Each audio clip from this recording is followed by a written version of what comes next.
Pro-Kremlin Telegram channels are spreading another Russian fake about Ukraine. This time they show a video showing Western weapons. In the background, in Arabic, words are heard saying that Ukraine allegedly sold it to terrorists.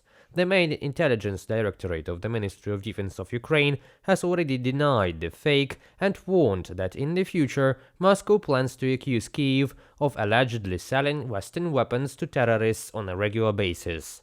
As part of the Kremlin's disinformation campaign, these fakes should form the basis for a number of revelatory publications and investigations in Western media. For credibility, the Russian special services intend to use the corresponding comments of a traitor from the Ukrainian Border Service Senior Lieutenant Ruslan Syrov, who recently fled to Moscow, from the publication of the main intelligence directorate of the Ministry of Defense of Ukraine on Facebook. Against the backdrop of an increase in the variety and quantity of equipment supplied to Ukraine, Russia is trying with all possible tools to stop these supplies. In particular, as experts note, they use various types of propaganda.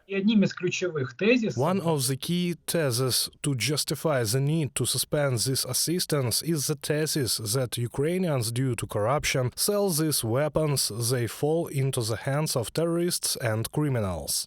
During the Hamas attack on Israel, the Iranian parliament chanted, "Death to Israel, death to America, and Palestine won." As journalists from the Wall Street Journal write, Iran is an ally of Hamas militants in this war. Since at least August, representatives of the Islamic movement have regularly met with representatives of Iran, and together they planned an attack. Moreover, Iranian officials also gave the green light to start the war. Experts believe that Russia was aware of the plans of Iran and Hamas, but did not act in any way, since the unleashed war is a blow not only to Israel, but also to the West. I think that the Russian side knew about the plan to attack Israel now. Despite the fact that Israel now has Prime Minister Netanyahu, who has very close personal relations with Putin, the Russian side did not warn Netanyahu and his government that such an attack on Israel was being prepared.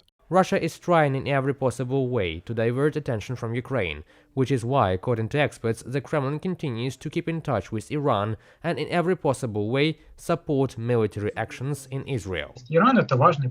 Iran is an important partner for Russia. At the same time, Iran is now the main sponsor of terrorism in the Middle East. That is, again, Russia still has access to this whole situation through Iran. And Russia is a generally recognized beneficiary of this war, since Russia's main goal is to provoke as many armed conflicts in the world as possible so that this will distract the West's attention from supporting Ukraine. Hamas itself is recognized as a terrorist organization by Israel, the United States, Canada, Japan, the European Union, Egypt, Jordan, and other countries.